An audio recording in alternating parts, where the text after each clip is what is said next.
Oke.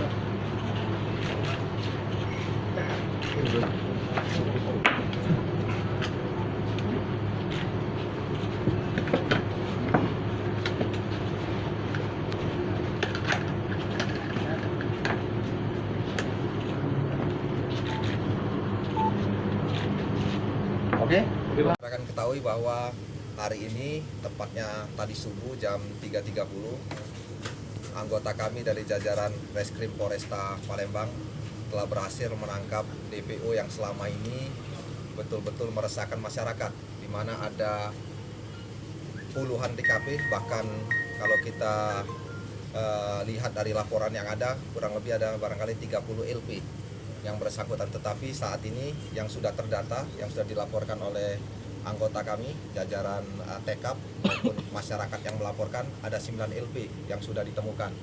Dari sekian LP tersebut, diantaranya pencurian dengan kekerasan, curanmor, dan pencurian dengan pemberatan. Curanmor sendiri ada 5 yang saat ini dilaporkan. Mudah-mudahan nanti dari beberapa polsek yang lain ataupun dari beberapa polres yang lain, nanti datanya kita akan nilai kembali apakah ada LP-LP yang lain yang dilakukan oleh pelaku yang hari ini kita tangkap, dan karena yang bersangkutan melawan petugas sehingga kita lakukan tindakan tegas, dan korban saat ini atau tersangka saat ini meninggal dunia seperti rekan-rekan lihat ya. Kita sudah komit jajaran Polresta untuk melakukan tindakan tegas tetapi terukur apabila yang bersangkutan melawan petugas. Dan tadi subuh karena petugas kita ada yang sedikit terluka karena adanya perlawanan sehingga kita lakukan tindakan tegas. Pak, ini wilayah aksinya?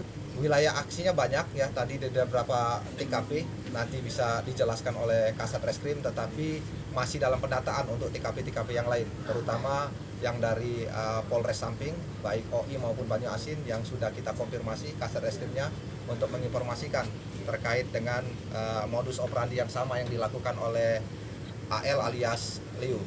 Ini dia beraksi sendirian atau bagaimana, Pak? Untuk saat ini masih 1 orang karena ini DPO kita sudah lama ya, karena yang betul-betul meresahkan, tetapi ada beberapa orang lagi yang akan terus kita lakukan pengejaran. Tadi ketangkep di sekitar alang-alang Lepar Daun.